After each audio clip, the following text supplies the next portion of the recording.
Assalamualaikum warahmatullahi wabarakatuh. Bagaimana anak-anak? Kita sudah siap untuk belajar IPA hari ini? Ya, saya harap kalian sudah siap. Sebelum kita mulai, mari kita berdoa menurut agama dan kepercayaan kita masing-masing. Saya pimpin, berdoa, mulai.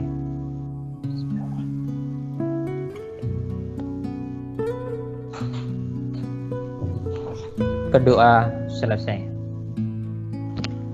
Oke, untuk pertemuan kali ini saya akan membahas tentang listrik statis, masih lanjutan dari Pak Kris kemarin. Kemudian untuk materi pas nanti kita nanti sampai rangkaian listrik, yaitu pada listrik dinamis. Tapi sedikit untuk listrik statis kita perdalam dulu. Gimana untuk pertemuan kali ini, setelah pembelajaran selesai, diharapkan kalian bisa menjelaskan konsep listrik statis. Yang kedua, mendeskripsikan tentang ion. Yang ketiga, mendeskripsikan tentang sifat muatan, mendeskripsikan tentang konsep medan listrik, mendeskripsikan konsep hukum Ohm, mendeskripsikan konsep tidak potensial listrik, dan menerapkan listrik statis dalam kehidupan. Dari 7 tujuan pembelajaran ini nanti akan saya tekankan, yaitu pada tujuan yang kelima, yaitu konsep hukum Coulomb. Ya, kita mulai dari pertama, mengenai konsep listrik statis. Listrik statis yang sudah kita bahas dengan Pak Kristianto kemarin, pengertiannya adalah listrik yang sementara diam.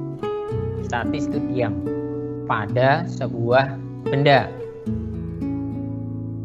Diamnya di sini karena tidak ada perlakuan pada benda tersebut, sehingga benda yang ada di sekitar kita itu bisa bermuatan listrik yang dikenal dengan listrik statis.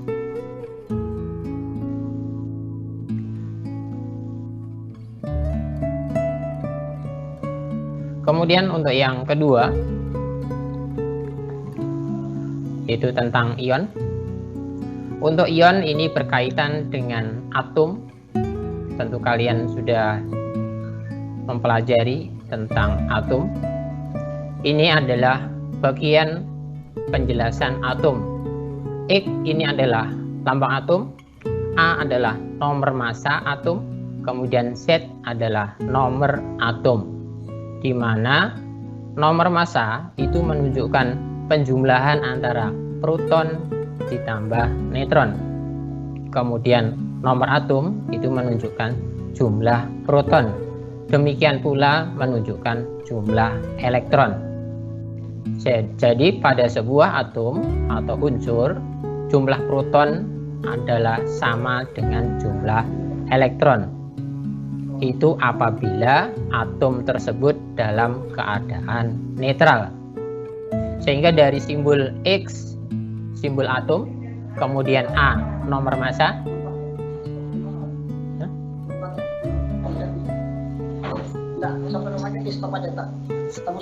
stop ya. Oh ini kah? Ya, sampai skip aja dulu. Ini skip dulu. Maaf, kita ulang dulu sebentar, ada perbaikan.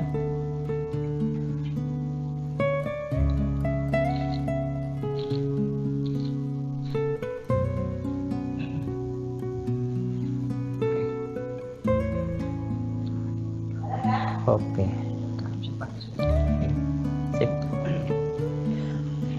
Langsung lanjut. Ya, ini tadi ada pembetulan dari programnya, masih ada yang belum dicintang. Maaf, ada pembetulan. Saya ulang sekali lagi mengenai penjelasan atom. Atom disimbolkan dengan lambang X, kemudian A adalah nomor massa, Z adalah nomor atom. Nomor massa menunjukkan jumlah proton ditambah neutron.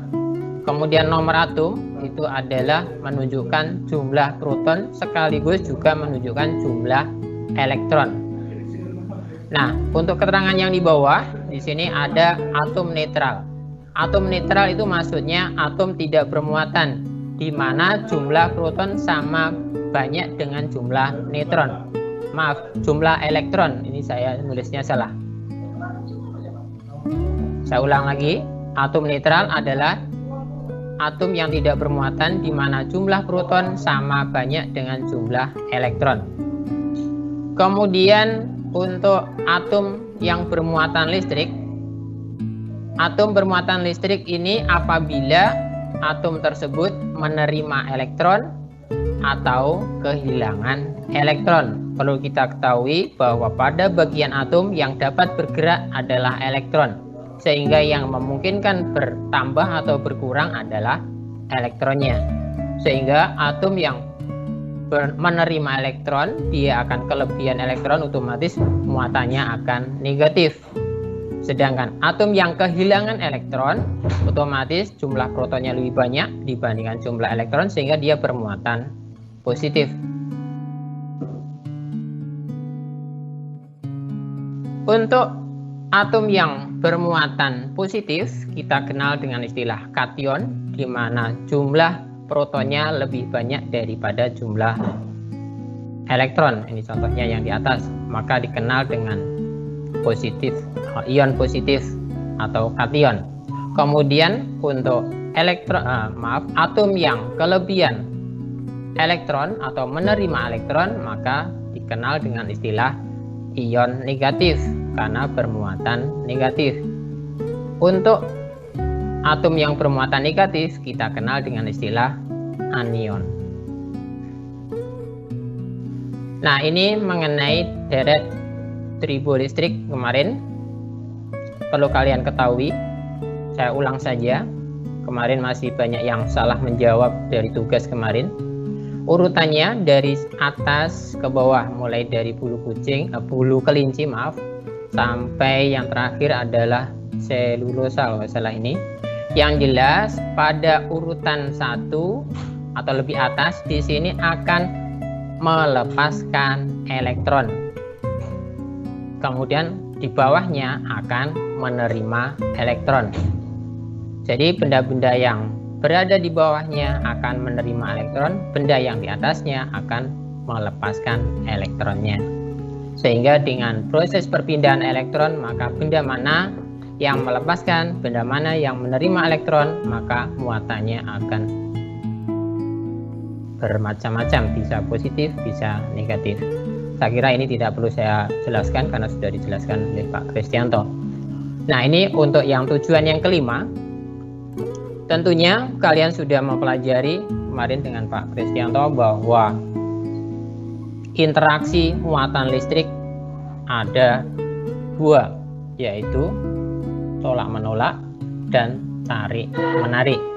Kapan terjadi tolak menolak dan kapan terjadi tarik menarik? Tolak menolak apabila terjadi ketika 2 buah muatan yang sejenis didekatkan. Dan sebaliknya, tarik menarik, muatan yang tidak sejenis didekatkan. Nah, interaksi ini dengan istilahnya gaya ya.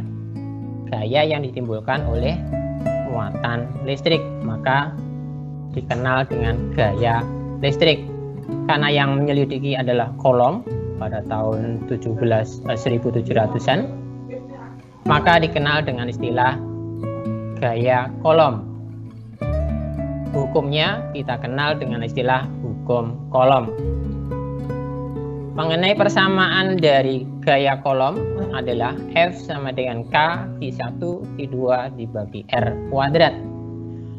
K ini adalah konstanta yang besarnya adalah 9 kali 10 pangkat 9 Newton Coulomb kuadrat dibagi meter kuadrat. Jadi jaraknya dalam satuan meter. Saya lanjutkan. Sebelum saya lanjutkan, untuk menghitung gaya antar kedua muatan, persamaan tersebut bisa kita aplikasikan dalam sebuah soal sebagai berikut. Dua buah muatan positif dalam membran sel saraf masing-masing adalah Ki dan 2Ki yang terpisah sejauh 2 cm. Hitung gaya jika konstanta elektrostatisnya adalah 9 kali 10 pangkat 9 Newton meter persegi per kolom kuadrat. Nah, ini besarnya K. Ini besar konstanta K tadi. Kemudian di sini ada muatan pertama, ada muatan kedua yang terpisah sejauh 2 cm. Muatan pertama sudah diketahui, kemudian muatan kedua juga sudah diketahui, jaraknya juga sudah diketahui. Nah, ini dirubah ke dalam meter ya, meskipun di sini adalah cm. Konstanta juga sudah. Yang ditanyakan adalah gaya. Nah, kita masukkan persamaannya. Dengan ini saya tidak membelajarkan bagaimana matematikanya karena di sini yang mendasari ini adalah bilangan eksponen. Nanti silahkan dilihat lagi teori-teori yang ada di dalam matematika operasionalnya. Saya hanya pakai simbol-simbol saja. Ini kalau kita hitung, setelah kita tuliskan persamaan, kemudian kita masukkan angka-angkanya. Ini muatan 1 cukup saya tulis Ki kolom, 2Ki kolom, jaraknya juga sudah saya rubah. Kemudian ini kalau kita hitung persis, maka hasilnya adalah seperti ini. Hasilnya adalah 11,52 kali 10 pangkat minus 25 Newton. Saya tidak mengoreksi ini nanti sampai sini kalian, tetapi yang saya lihat adalah langkah-langkah kalian mengerjakannya. Ingat, ini pelajaran IPA. Jadi untuk ini seperti operasional bilangan eksponen nanti diperdalam di matematikanya. Oke, hasil hitungan 11,52 kali 10 pangkat minus 25 Newton ini saya anggap F1. Besarnya adalah F Newton. Jadi ini saya anggap F Newton. Hasilnya ini.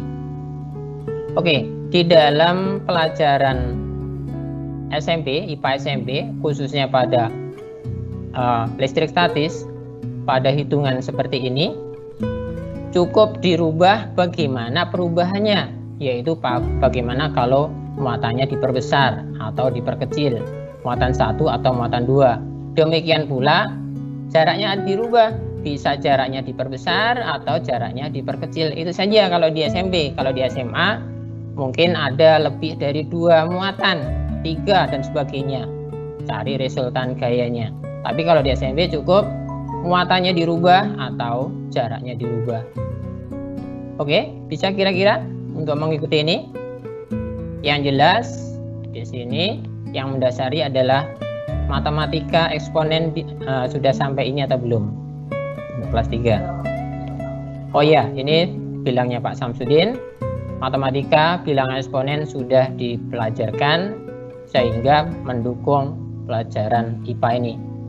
Oke, dari soal ini akan saya naikkan muatannya atau saya turunkan. Yang jelas kalian harus bisa ini. Bagaimana kalau muatannya dinaikkan? Bagaimana kalau jaraknya diturunkan dan sebagainya?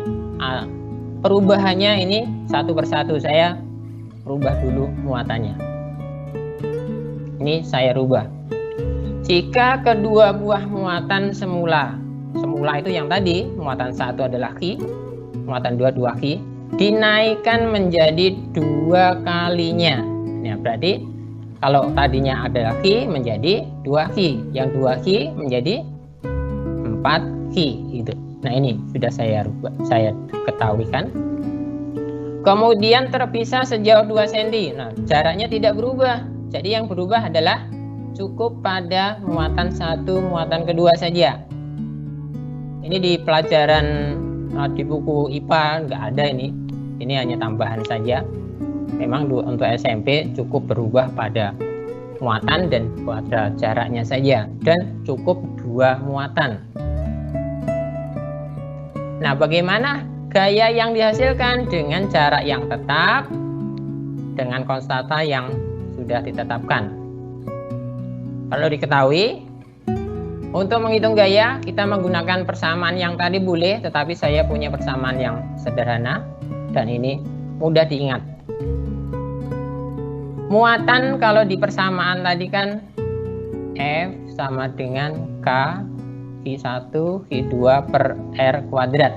Nah, karena ini muatannya yang berubah, posisi muatan kan ini ada di atas, maka persamaannya cukup pada permuatan saja.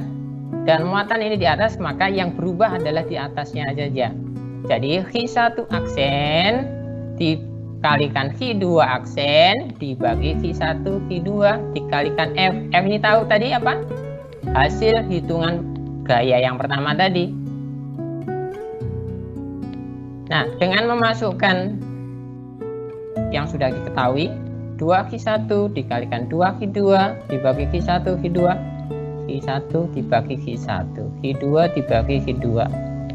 Berarti tinggal 2 kali 2 per 1 ya, dikalikan F. Maka hasilnya adalah ini. Apakah boleh menghitung pakai bilangan eksponen? Boleh, tetapi kalian perlu teliti sekali, karena di sini kalian salah mengoperasikan eksponennya juga akan jadi fatal. Kalau sudah ini gampang saja. Oke, itu kalau yang berubah muatannya. Dan ini yang berubah muatan, kedua-duanya muatan loh ya. Bisa saja saya merubah salah satu, bisa muatan satunya saja, I2-nya tetap, jaraknya tetap. Ini bisa, ini saya diperbesar muatannya, bisa saja muatannya saya perkecil. Silahkan dicoba. Ini untuk perubahan muatan. Kira-kira ada pertanyaan? Kalau tidak ada, saya lanjutkan.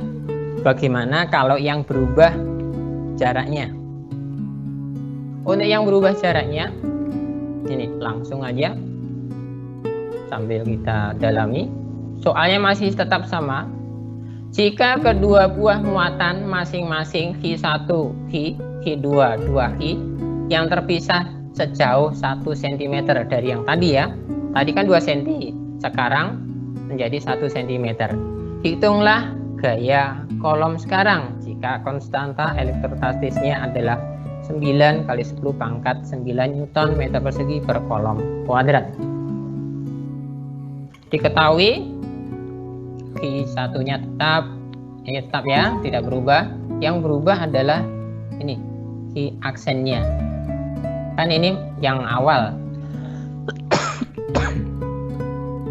Q-nya tidak berubah, jarak mula-mula ini sejarah yang sudah dirubah. Dengan konstanta tetap. Oh, maaf ini salah ini.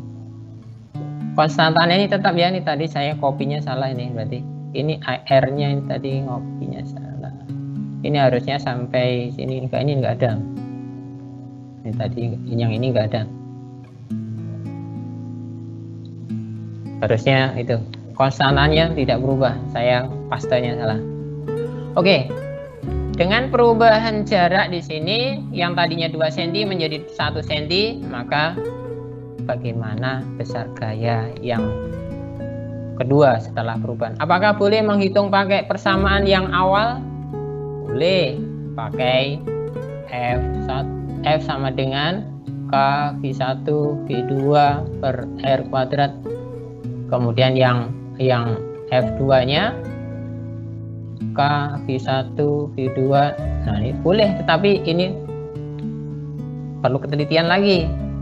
Ini saya berikan persamaan yang mudah. Ini F aksen atau F2, ini F2 sama dengan R1 di R mula-mula maksudnya dibagi R1 aksen. Ini ada aksennya. Jadi yang berubah adalah yang bawah. Karena tadi kuadrat, maka kedua-duanya dikurung kuadrat. Nah, ini matematika lagi, saya nggak tahu bagaimana. Yang jelas hasilnya R1 2 cm mula-mula tadi, R2 nya 1 cm dikurung, dikuadratkan, dikalikan F. Berarti tinggal 2 dikalikan 2. Berarti sama dengan 4. Nah, jadi hasilnya adalah 4 kali F1.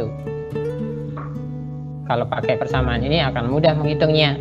Tetapi kalau pakai ini perlu ketelitian. Tinggal matematikanya kuat atau masih perlu dilatih. Mungkin ada pertanyaan? Ya, di SMP cuk. Iya, silakan. Iya, nggak apa-apa.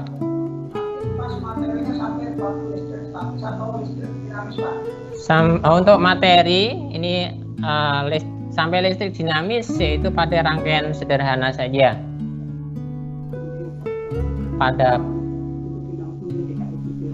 Oh ya, ini tambahan dari Pak Kristianto. Untuk pertemuan menyingkat waktu nanti di Google Classroom akan diberikan rekaman untuk listrik dinamisnya, untuk rangkaian listriknya. Kemudian yang jelas waktunya yang mendesak sekali karena minggu kemarin tidak sempat tatap muka karena ada simulasi. Ada lagi kira-kira? Ada satu lagi, Pak. Ya. Selamat pagi, Pak. Dari Taktila Yusa, saya ingin bertanya, apakah untuk hukum kolom mudah diingat, Pak? Ini seperti itu. Hukum kolom itu mudah diingat ya, hanya F sama dengan V1, V2 dibagi R kuadrat. Itu hukum kolomnya. Kalau yang jelas gini ya nak ya, kalau kalian membaca itu tertanamnya di otak itu sedikit ya, kecil sekali. Tetapi kalau kalian menulis itu lebih tertanam daripada membaca. Artinya apa? Kita harus banyak berlatih. Kalau seperti ini, kalau hanya kalian mendengarkan aja, oh SMP mudah aja, ternyata yang dirubah hanya cukup 2 muatan, yang dirubah hanya bagaimana muatan kalau diperbesar, bagaimana muatan diperkecil, atau jaraknya diperbesar atau jaraknya diperkecil. Memang terbatas itu saja, tetapi kalau tidak kita latih ya kita akan kesulitan. Nah seperti ini sebenarnya di buku nggak ada persamaan seperti ini. Kalau kita tidak latih, kita tidak menemukan rumus seperti ini. Silahkan utak-atik, nanti kamu akan menemukan rumus yang lebih sederhana sehingga kalian bisa mengerjakan soal itu tidak harus sesuai dengan yang diminta oleh guru. Kalian mengerjakan pakai cara yang lain boleh, asal hasilnya benar, kemudian alasan jalan pemikirannya benar gitu. Bisa kira-kira? Ya, jadi perlu latihan. Ada lagi, Pak? Oke, kalau tidak ada, ini akan saya lanjutkan sebentar sebelum saya lanjutkan. Yang jelas untuk hukum kolom itu aja intinya sebenarnya. F sama dengan K Q1 Q2 dibagi R kuadrat. Nah, F ini tadi kan sudah saya jelaskan. Ada yang berupa gaya tarik, ada yang berupa gaya tolak. Kapan itu gaya tarik dan kapan itu gaya tolak? Kita harus tahu. Positif ketemu positif, tolak menolak. Negatif ketemu negatif, tolak menolak. Positif ketemu negatif, tarik menarik. Coba kita pahami dulu soal yang ada ini. Coba kamu tentukan. Kira-kira gaya tarik menarik atau tolak menolak? Sudah ketemu? Nah, mari kita analisis jawabanmu. Ini apa? Muatan 1 positif. Karena tidak ada negatifnya kan? Muatan kedua positif. Berarti tolak menolak. Sama kan? Ya. Oke, saya lanjutkan. Nah, medan listrik. Medan listrik ini ada kaitannya dengan magnet. Bukan kaitannya ya, analoginya. Di SD kan kita sudah belajar magnet, berarti ada medan magnet. Medan magnet apa? Kalau medan magnet kan daerah di sekitar magnet yang masih dipengaruhi oleh gaya magnet. Kalau listrik daerah di sekitar muatan listrik yang masih ada pengaruh gaya listrik. Gaya listrik tadi apa? Gaya kolom. Nah, bagaimana arah medannya? Untuk muatan positif, yaitu arah medannya keluar. Nah, ini keluar. Sementara yang muatan negatif, medan listriknya adalah masuk. Ingat ya, yang keluar adalah yang positif, yang masuk adalah yang negatif. Bagaimana nih kalau kita dekatkan? Anggap saja dianggap tekanan daya, tinggal nyambung aja. Sana. Berarti kan hampir sama dengan magnet kan?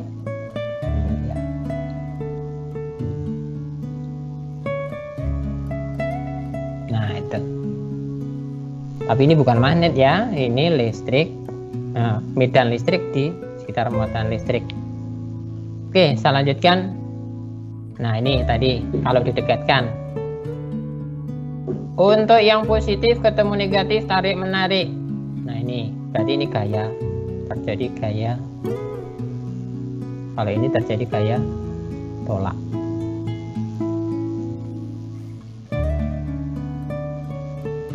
Ya, sebelum saya lanjutkan untuk medan listrik ini,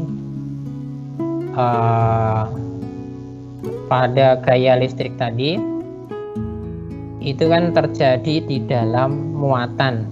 Nah, sementara muatan tersebut ada di dalam benda, di mana kalau kita kembali lagi bahwa benda itu tersusun dari ribuan atom penyusunnya. Bagaimana benda itu dikatakan bermuatan?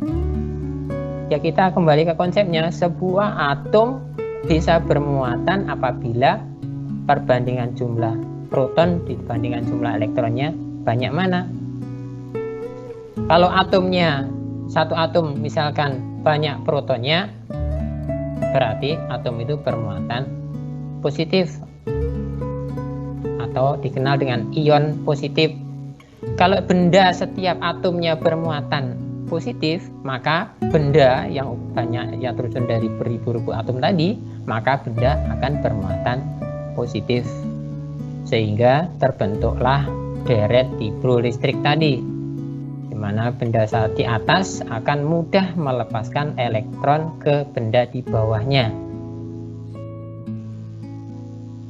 Ya, saya lanjutkan, yaitu mengenai medan listrik. Bagaimana menghitung medan listrik? Nah, ini tadi pengertian dari medan listrik. Medan listrik adalah daerah di sekitar muatan listrik yang masih memiliki pengaruh gaya. Wah, saya malah nulisnya salah. Harusnya gaya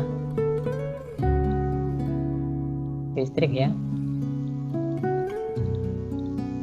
Pengaruh gaya listrik. Persamaan medan listrik ini. E sama dengan F per Q. Maksudnya ini apa, Pak? Ini maksudnya kalau gaya listrik tadi kan F sama dengan V1, V2 per R kuadrat, maka salah satu muatan ini dianggap sebagai muatan uji.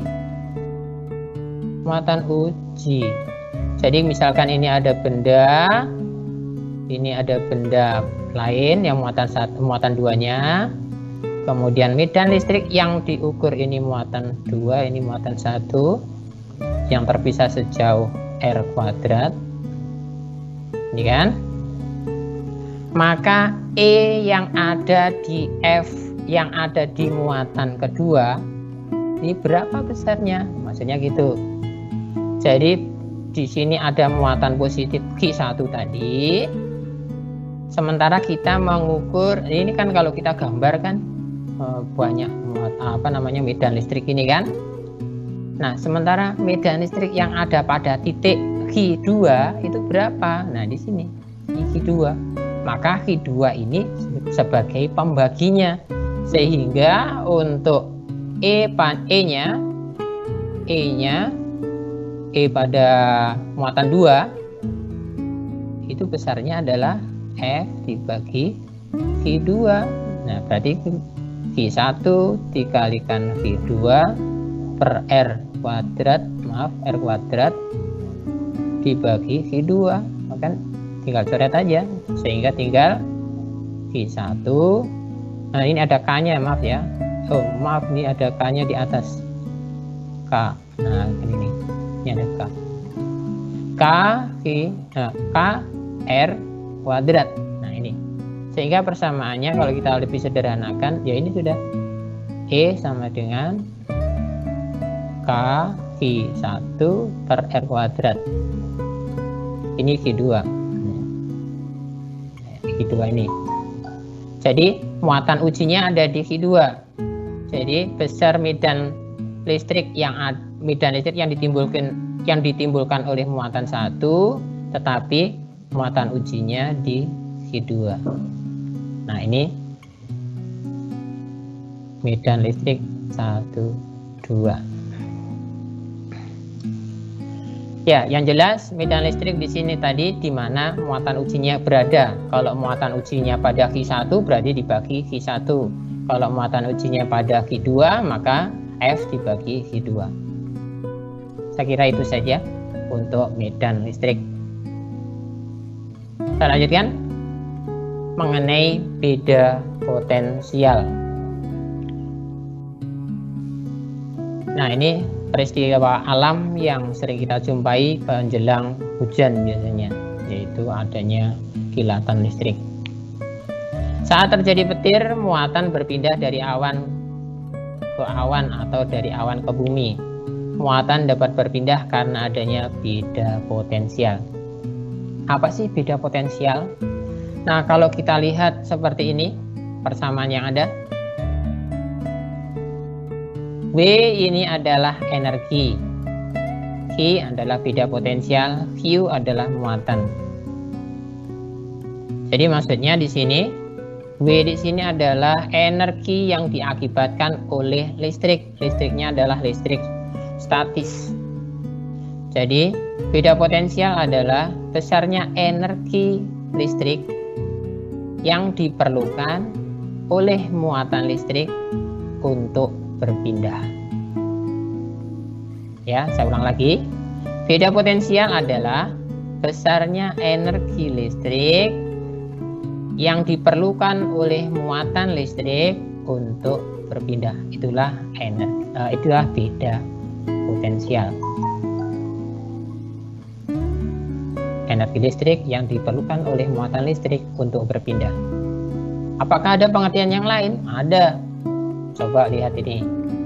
Saya punya muatan positif. Berarti ini apa? Lebih banyak protonnya kan? Lebih banyak protonnya berapa? Kalau saya tulis di sini positif 2. Berarti lebih banyak proton 2. Saya nulis lagi benda negatif 2. Yang A positif 2, yang B negatif 2. Apakah ini ada beda potensial? Ada.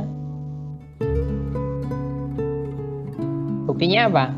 Apabila A dihubungkan dengan menggunakan pengantar dihubungan dengan B, maka akan terjadi apa? Perpindahan muatan listrik. Perpindahan muatan listriknya dari mana? Yang berpindah loh, ingat loh ya. Yang berpindah adalah elektron. Elektronnya berpindah kemana? Elektron berpindah dari negatif menuju ke positif. Pada saat satu elektron ini bergerak melalui pengantar ketemu nih. Kemudian satu lagi elektron bergerak menuju ke muatan positif nih. Kalau sudah netral ini akan hilang. Ini juga hilang. Sehingga menjadi sama. Kalau sudah sama tidak terjadi perpindahan elektron, tidak terjadi perpindahan muatan. Maka dikatakan tidak ada beda potensial. Tetapi selama ada perpindahan muatan listrik atau muatan listrik ya, selama ada terjadi perpindahan muatan listrik, maka di situ ada beda potensial. Dengan kata lain, A dan B ada beda potensial karena mempunyai selisih muatan. Awalnya ini tadi 2 ya, 2 positif, di sini 2 negatif. Nah, jadi pengertian beda potensial yaitu besarnya energi listrik yang diperlukan oleh muatan listrik untuk berpindah. Ini tadi juga boleh seadanya A dan B mempunyai beda potensial karena mempunyai selisih muatan listrik. Kalau dihubungkan dengan pengantar, maka terjadi perpindahan elektron. Nah, ini coba saya kasihkan lagi. Di sini positif 4. Sini positif 10. Sama-sama positif loh ya. Apakah ada beda muatan? Nah, apakah ada beda potensial? Ada tidak? Buktikan saja, kita hubungkan dengan pengantar. Maka elektron akan berpindah dari, anggap saja yang ke sebelah kiri ini A, yang ini B. Maka elektron akan berpindah dari A menuju ke B. Selama ada elektron yang berpindah, berarti ada muatan yang berpindah, berarti ada energi listrik, berarti yang jelas ada beda potensial. Kecuali apabila satunya sudah negatif 10, yang satunya lagi negatif 10. Ini sama kan? Berarti tidak ada beda potensial kalau kita hubungkan.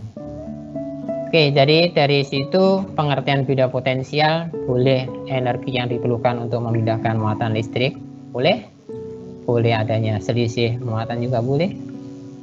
Itu juga dikatakan adanya beda potensial. Ingat-ingat bersamanya energi beda potensial V sama dengan W per U. Saya lanjutkan lagi. Listrik di lingkungan kita sehari-hari. Nah, ini kalau kita sudah belajar sebelum melihat gambar ini, kita kembali di biologi kelas 7 ya. Yaitu mengenai kelas 7 atau kelas 8 ini. Struktur syaraf, yaitu yang jelas di situ ada nukleus. Kemudian ada myelin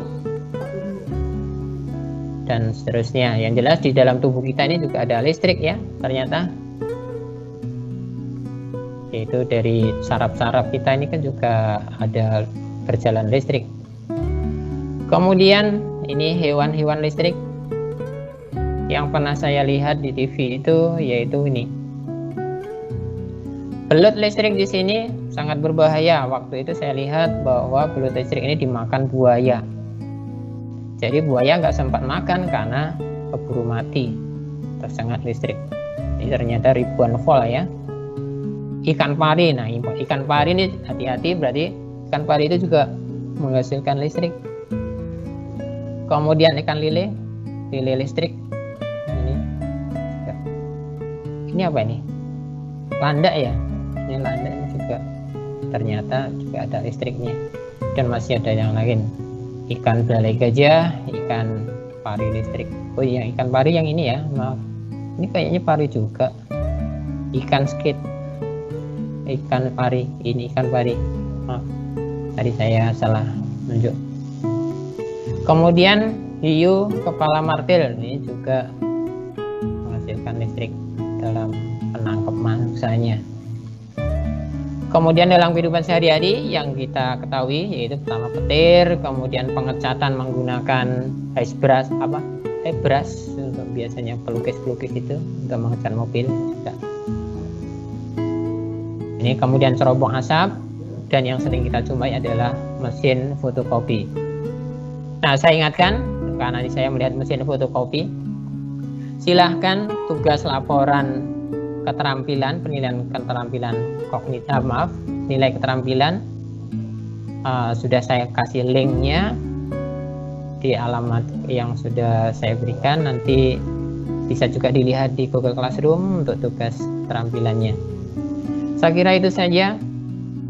Untuk lebih jelasnya nanti pas tatap muka atau kapan kalau bisa pas sudah diizinkan kita jelaskan lebih mendalam.